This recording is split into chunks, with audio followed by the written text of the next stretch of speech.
Hello WhatsApp guys, কি অবস্থা সবার? ইটস মি জিসান আর আপনারা দেখতেছেন জিসান খান সস্তা ব্লগ।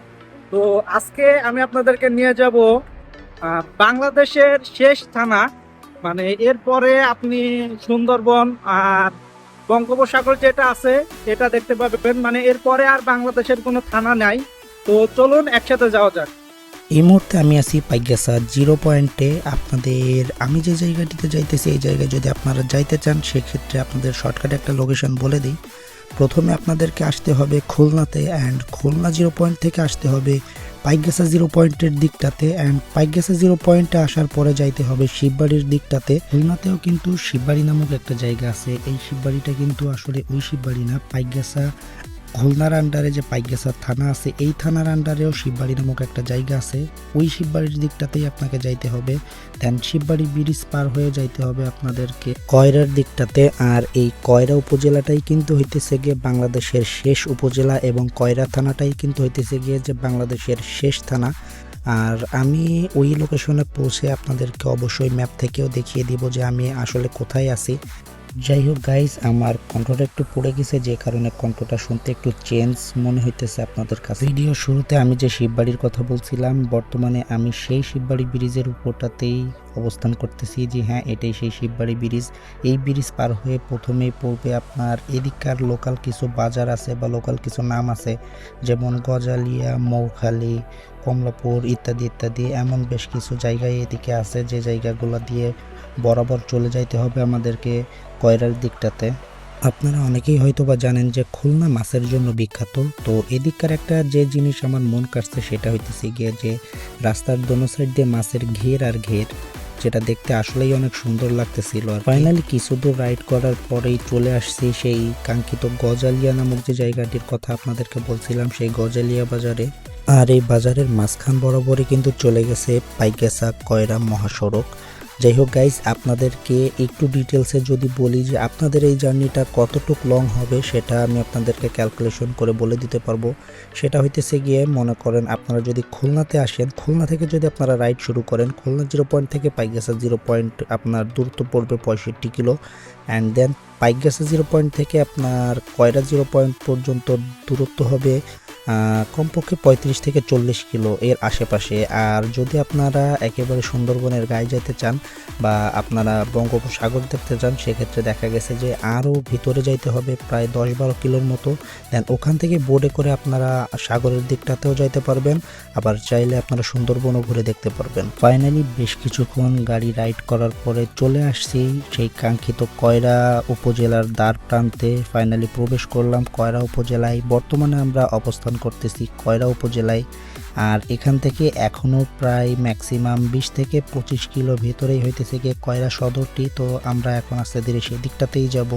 আমাদের কাঙ্ক্ষিত জায়গাটিতে যাওয়ার জন্য আমরা অনেক ভোর ভোর রওনা দিয়ে দিয়েছিলাম, যেহেতু গন্তব্যটা একটু বেশ দূরেই। তো যাইতে যাইতে আমাদের বেশ অনেকটাই টাইম গেছে, আর অনেকটা জার্নি করার পরেও একটু খিদা লাগছিল, ওই জন্য আমরা একটু হালকা পাতলা নাস্তা করে নিলাম। দেখলাম যে একজন বৃদ্ধ মহিলা আসলে ভাজা পোড়া বিক্রি করতেছে, আর আমার মনে হইলো ওনার কাছ থেকেই খাবারটা খাওয়া উচিত, এজন্য ওনার কাছেই চলে গেছিলাম।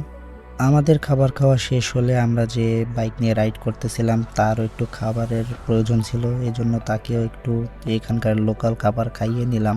খাওয়া দাওয়ার পর্ব শেষ করে ফাইনালি আবারও রওনা দিয়ে দিলাম। আর এই মুহূর্তে আমরা চলে আসছি আমাদের সেই কাঙ্ক্ষিত স্থানটিতে। বাই যে বাসগুলো দেখলেন এটাই হইতেছে গিয়ে কয়রা উপজেলার বাস স্ট্যান্ড। যাই হোক, আমরা ফাইনালি পৌঁছে গেছি কয়রা উপজেলাতে। সামনেই কয়রা বাজার এবং কয়রা উপজেলার আওতাধীন যত ইউনিয়ন পরিষদ আছে বা সরকারি কর্মকর্তার যে ভবনগুলো আছে বা হসপিটাল, পুলিশ স্টেশন, এগুলাই আছে। আমি যে দিকটাতে এগোইতেছি এদিকটাতে অনেক বড় একটা নদী আছে, যেটা সরাসরি সাগরের সাথে সম্পৃক্ত বা সংযুক্ত। ফাইনালি চলে আসছি সেই নদীর দ্বার প্রান্তে বা নদীর অবদাতে। এখন এখানে এসে দেখি যে এখানে একটি লঞ্চের ঘাটও আছে।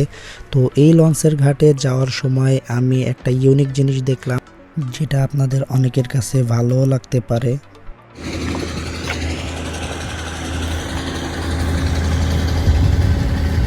কাকা, কি এটা কি শ্যাম্পু, ডিজিটাল শ্যাম্পু? মাথা পরিষ্কার হয় এটাই? সত্যি হয়?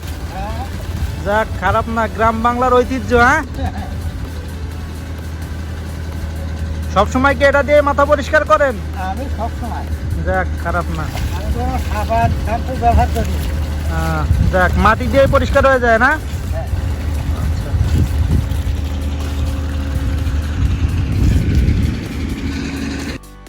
ওনার সাথে কথা শেষ করে আস্তে ধীরে আগাইতেছিলাম লঞ্চ ঘাটটার দিকে। এই জায়গাটিতে টুকিটাকি সবসময় কিন্তু পর্যটকরা আসে দেখার জন্য, ঘুরে ঘুরে দেখার জন্য।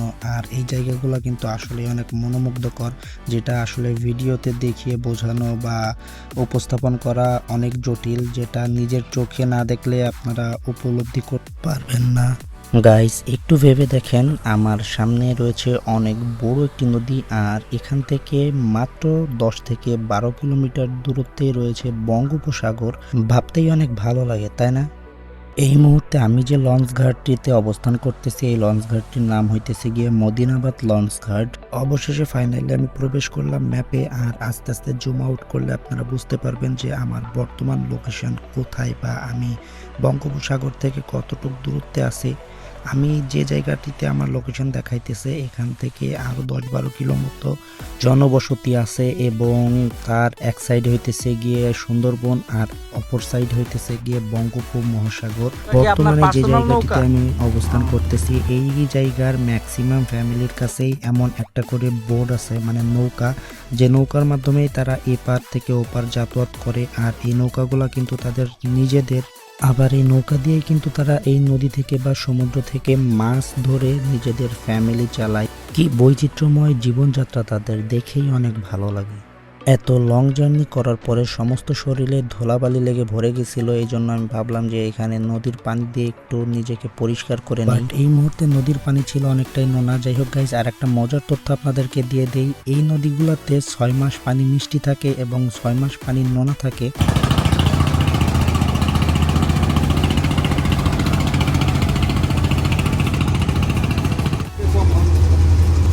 আর এই ঘাটটা আসলে কিসের জন্য?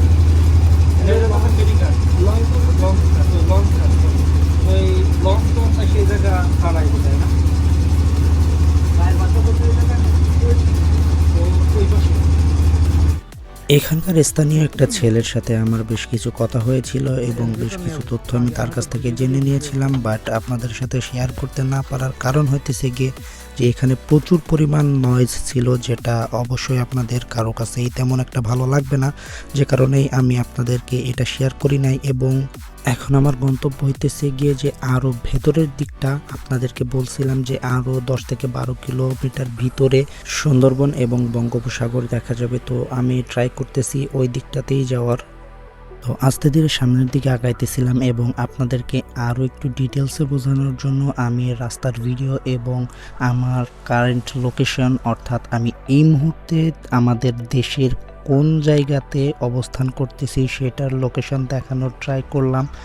অবশ্যই হয়তোবা আপনারা এখন এই লোকেশনটা দেখে বুঝতে পারবেন যে আমার বর্তমান লোকেশন কোথায় আর আমি বঙ্গোপসাগরের ঠিক কতটা কাছে আছি।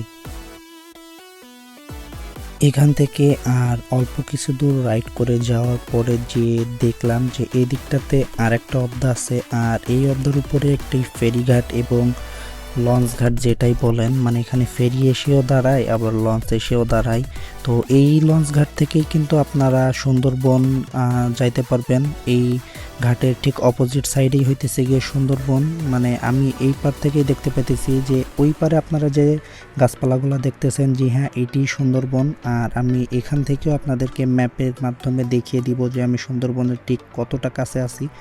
আর ওপারেই হইতেছে গিয়ে সুন্দরবন, আপনারা তো দেখতেই পাইতেছেন। আর এই অবদাটাই হইতেছে গিয়ে যে মানুষের বসবাস বা আমাদের দেশের বসতির শেষ ধাপ। এই অবদার ওপারে আর কেউ থাকে না, যারা থাকে সবাই এপারেই, ওপারে সুন্দরবন। আর এখান থেকে আরও বেশ কিছু দূর ভিতরে দেখা গেছে অলমোস্ট 4-5 কিলো ভেতরেই হইতেছে গিয়ে আপনার যে বঙ্গোপমহাসাগর যেটা এটা। আর এখান থেকে গাড়িতে করে যাওয়ার পসিবল না, মানে কিছু দূর রাস্তা অবশ্যই আছে কিন্তু তারপরে আর এইদিকে কোনো রাস্তা নাই। এখান থেকে যাইতে হলে অবশ্যই বোটে অথবা লঞ্চে করে আপনাদেরকে যাইতে হবে।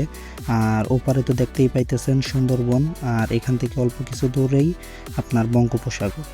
গাইস, আমার বর্তমান লোকেশন নদীর এপারে এবং ওপারে যে সবুজ বনাঞ্চল অঞ্চলটা দেখতে পাইতেছেন, এটি হইতেছে গিয়ে যে আপনার সুন্দরবন। আর এখানে ম্যাপে দেখতে পাইতেছেন যে সবুজ অংশটি পুরোটা জুড়েই হইতেছে গিয়ে সুন্দরবন। আর আমি যে বলছি যে এখান থেকে 4 থেকে 5 কিলো দূরেই হইতেছে গিয়ে যে বঙ্গোপমহাসাগর, সেটাও আমি আপনাদেরকে দেখিয়ে দিতেছি। একটু জুম আউট করলেই বুঝতে পারবেন। এই যে এখন আপনারা দেখে হয়তো বা বুঝতে পারতেছেন যে এখান থেকে আর অল্প কিছু দূরেই গেলে বঙ্গোপমহাসাগর। তো গাইজ, আমি আমার সাধ্যমতো আপনাদেরকে দেখানোর চেষ্টা করলাম বাংলাদেশের শেষ সীমানাটা। আর ইতোমধ্যে তো আপনারা জানেন, এর আগে আমি অনেকবার বলছি যে আমি আসলে আছি কয়রা উপজেলাতে। তো এই মুহূর্তে আমার পিছনে দেখতে পাইতেছেন সুন্দরবন। আর এখান থেকে আসলে আর যাওয়ার মতো কোনো জায়গা নাই। আর আশপাশে এদিকে ওদিকে যারা যায়, দেখা যায় বিভিন্ন কাজে, সাইডে বেশ কিছু নৌকা রাখা আছে। এখানকার কিছু জেলে সম্প্রদায়ের লোকজন আছে যারা এখান থেকে অল্প কিছু মাছ ধরে নিজের পারিবারিক যে খরচটা আছে এটা সরবরাহ করে আর কি। সাইডে একটা লঞ্চঘাট আছে, ওখান থেকে দেখা যায় বিভিন্ন দর্শনার্থীরা যারা আসে সুন্দরবন ভিজিট করার জন্য, তারা পার হয়ে দেখা যায় যে ঘোরাঘুরি করে আবার চলে আসে। তো যাই হোক গাইস, আমি আমার সাধ্যমতো চেষ্টা করছি আপনাদেরকে পুরো এরিয়াটি ঘুরিয়ে দেখানোর জন্য। ম্যাপ থেকেও অনেকবার আপনাদেরকে দেখাইছি যে আমার বর্তমান লোকেশনটা কোথায়। তো যদি ভিডিও ভালো লাগে অবশ্যই একটা লাইক করবেন, কমেন্ট করবেন আর শেয়ার করবেন আপনার বন্ধুদের সাথে, তাদেরকেও দেখার সুযোগ করে দিবেন। তো আজকের ভিডিও এতটুকুই, দেখা হবে নেক্সট ভিডিওতে। তত সময়ের জন্য ভালো থাকুন, সুস্থ থাকুন, আল্লাহ হাফেজ।